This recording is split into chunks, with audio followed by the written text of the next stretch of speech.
night shift at Millbrook Middle School began like any other, with the familiar jingle of keys against my belt and the heavy thud of the main door closing behind me. 10 o'clock sharp, always 10 o'clock sharp. I had been walking these halls for almost 5 years now. 5 years of empty corridors and flickering fluorescent lights. 5 years of solitude that had slowly grown from comfort to something else entirely. The building breathed differently at night. During the day, it pulsed with life. Children's laughter echoing off lockers, teachers' voices drifting from classrooms, the steady hum of activity that made a school feel alive. But at night, when the buses had long since disappeared into the darkness, when the last teacher had locked their classroom door, the building settled into a different rhythm altogether. My cartwheels squeaked softly as I made my way down the main corridor, the sound bouncing off the walls in a gentle, hypnotic pattern. Squeak, pause, squeak, pause. It had become a meditation of sorts, this nightly ritual of cleaning and maintenance. The repetitive motions, the familiar routes, the predictable solitude. I started with the first floor, as always. The administrative offices came first, their glass doors reflecting my flashlight beam back at me like curious eyes. The principal's office, the secretary's desk, the guidance counselor's small room with its inspirational posters still hanging crooked on the walls. The silence wrapped around me like an old blanket, comfortable and warm. I had learned to appreciate this quiet, this absence of human chaos. No children running in the halls, no teachers complaining about broken equipment, no parents arguing about their child's grades. Just me and the building and the work that needed to be done. My footsteps echoed softly on the polished linoleum, a steady rhythm that matched my breathing. Left foot, right foot, the mop bucket rolling behind me with its own gentle percussion. The sound was soothing, almost musical in its consistency. The classrooms on the first floor were easy, kindergarten through second grade, with their bright decorations and small desks arranged in perfect rows. I moved through each one methodically, emptying trash cans, wiping down surfaces, straightening chairs that had been pushed askew by eager young hands. In Mrs. Patterson's kindergarten room, finger paintings still hung on the walls, their vibrant colors muted in the darkness. A small lunchbox sat on the windowsill, and a small stuffed elephant lay abandoned under one of the desks. These small remnants of childhood always made me smile, little evidences of the life that would return with the sunrise. The hallway stretched before me like a tunnel, lockers lining both sides in perfect military formation. My flashlight beam danced across their metal surfaces, creating patterns of light and shadow that shifted with each step. The effect was almost hypnotic, the way the light moved, the way the shadows followed. I paused at the water fountain, its chrome surface reflecting my face back at me in distorted fragments. 5 years of night shifts had changed me. I could see it in the reflection. The lines around my eyes were deeper. My shoulders carried a slight stoop from years of mopping floors, and my hair had begun to show threads of silver at the temples. But there was something else in that reflection, something in my eyes that hadn't been there when I first started. a wariness, a careful watching that came from too many nights alone in empty buildings, too many small sounds that couldn't be explained, too many shadows that seemed to move just beyond the edge of vision. The first floor was finished by 11:30. I loaded my cart and headed for the stairwell, the wheels echoing in the narrow space as I climbed to the second floor. This level held the 3rd through 5th grade classrooms, and it always felt different from the first floor. The ceiling seemed higher here, the hallways longer. The silence felt deeper, more complete. Mr. Rodriguez's 4th grade classroom was my first stop. The desks were arranged in clusters, evidence of some group project that had been interrupted by the end of the school day. Math worksheets lay scattered across the surfaces, pencils rolled into corners, and the whiteboard still showed the remains of a long division problem that hadn't been fully erased. I moved through the cleaning routine automatically, my hands knowing the work while my mind wandered. This was when the thoughts came, in these quiet moments between tasks. Memories of the day shift I used to work, before the budget cuts, before they eliminated my position and offered me nights instead. I remembered the children's voices, the way they would greet me in the hallways. "Hi, Mr. Thompson," in their bright, eager voices. Some would stop to chat, telling me about their pets or their weekend plans or the books they were reading. They treated me like a friend, not just the man who cleaned their school. But that was during the day, when the building was alive with purpose and energy. At night, I was just a shadow moving through empty rooms, invisible and forgotten. The children who greeted me so warmly in daylight didn't know about these midnight hours, didn't know about the custodian who walked their halls while they slept safe in their beds. The second floor took until 1 in the morning. My movements had found their rhythm now, that steady, meditative pace that carried me through each night. The wheels rolled smoothly across the clean floors. The mop swished gently back and forth, and my breathing had settled into the deep, regular pattern that came with repetitive work.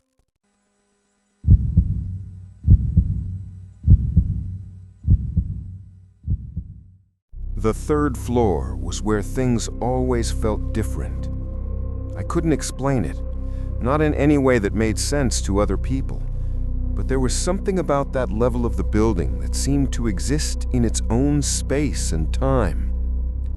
The stairwell to the 3rd floor was older than the rest of the building, part of the original construction from the 1950s. The steps were worn smooth by decades of feet, and the handrail felt different under my palm, warmer somehow, as if it retained the heat from all the hands that had gripped it over the years. At the top of the stairs, I paused, as I always did, listening to the silence that seemed thicker up here. The 3rd floor housed the older classrooms, the ones used for 6th through 8th grade, before the school had been reconfigured for younger children. Many of the rooms stood empty now, their doors locked, their windows dark. But there was one wing of the 3rd floor that still saw use, the science labs and the computer room, and it was in this direction that I always headed first. The sooner I finished the active areas, the sooner I could avoid the empty wing altogether. The science lab smelled of chemicals and cleaning solutions, a sharp scent that cut through the mustiness of the older part of the building. Beakers and test tubes lined the shelves like small glass soldiers, and the periodic table hung on the wall with several elements circled in red marker. I cleaned methodically, wiping down the lab tables, emptying the waste baskets, sweeping the floor where someone had spilled a small pile of salt during an experiment. The work was soothing in its familiarity, each motion practiced and automatic. It was while I was cleaning the computer room that I first noticed a sound. A soft, rhythmic tapping, like fingernails against wood. I paused in my mopping, head tilted to listen more carefully. The sound stopped. I resumed my work, telling myself it was probably the building settling, or perhaps a tree branch against a window. Old buildings made all sorts of noises, especially at night when the temperature dropped and materials contracted. After 5 years on the night shift, I had learned to ignore most of these sounds. But the tapping came again, more insistent this time. Tap, tap, tap. Pause. Tap, tap, tap. It seemed to be coming from somewhere deeper in the building, from the direction of the empty wing. I finished the computer room quickly, my movements a little less leisurely than before. The empty wing could wait. It usually did. There was rarely any real cleaning needed in those unused classrooms. Just a quick check to make sure everything was secure, that no windows had been left open, that no unauthorized persons had somehow gained access. But as I wheeled my cart toward the stairwell, preparing to descend to the basement level where the real work waited, the tapping came again. This time, it was accompanied by another sound, a soft dragging, like something being pulled slowly across a wooden floor. I stopped at the top of the stairwell, my hand gripping the cart handle tighter than necessary. The sounds were definitely coming from the empty wing, from somewhere in that maze of unused classrooms and storage rooms that stretched along the back of the building. For a long moment, I simply stood there, listening to the silence that had returned. My rational mind offered explanations. Mice in the walls, old pipes settling, loose floorboards responding to changes in temperature and humidity. All perfectly reasonable explanations for the sounds I was hearing. But standing there in the darkness, with only my flashlight beam to push back the shadows, rational explanations felt thin and inadequate. The empty wing stretched away from me like a mouth, its dark doorways leading to rooms I couldn't see, couldn't predict, couldn't control. I made a decision that I would later regret. Instead of heading downstairs, as I always did, instead of leaving the empty wing for last when I was tired and eager to finish my shift, I turned my cart around and headed toward the source of the sounds. The hallway leading to the empty wing was longer than the others and older. The lockers here were a different style, painted a dull green that had faded with age. Some of the classroom doors were newer, replaced when the rooms had been reconfigured, but others were original to the building, heavy wooden doors with frosted glass windows that revealed nothing of what lay beyond. My cartwheel seemed louder in this hallway, the squeaking echoing off the walls with an almost musical quality. Squeak, squeak, squeak, each sound hanging in the air for a moment before being absorbed by the darkness ahead. The first few rooms I checked were exactly what I expected. Dusty, empty, filled with the kind of stillness that comes from long disuse. Desks stacked against walls, boxes of old textbooks that would never be opened again. Outdated maps showing countries that no longer existed.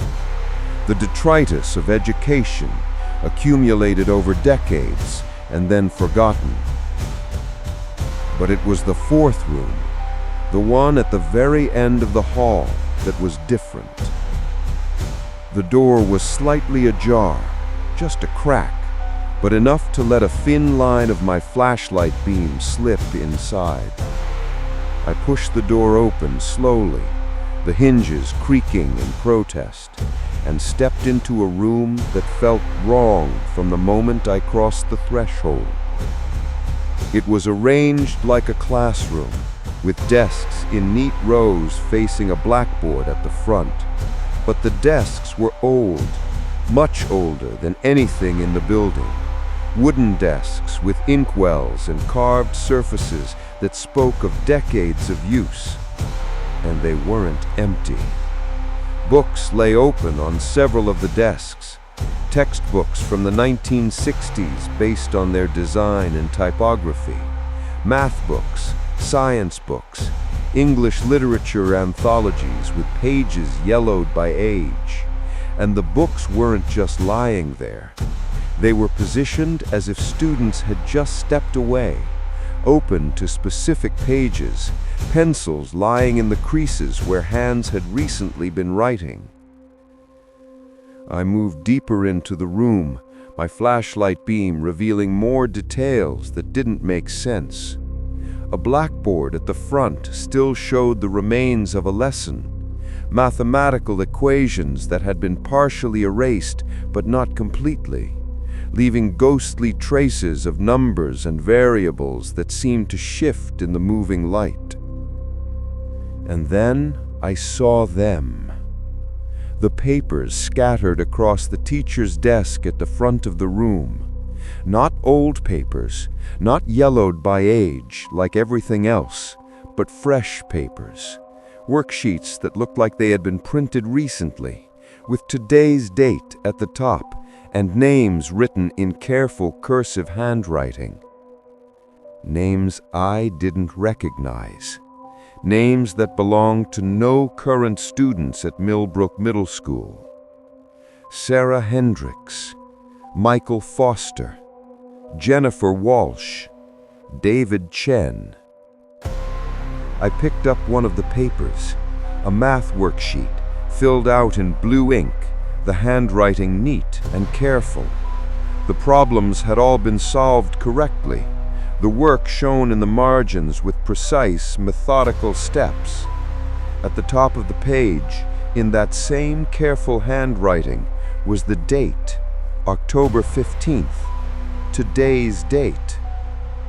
But that was impossible. No classes met in this room. No teacher had assigned this work. No students named Sarah Hendricks or Michael Foster were enrolled at the school. I set the paper down with trembling fingers, my flashlight beam sweeping across the rest of the classroom. In the back corner, partially hidden by shadows, stood a figure.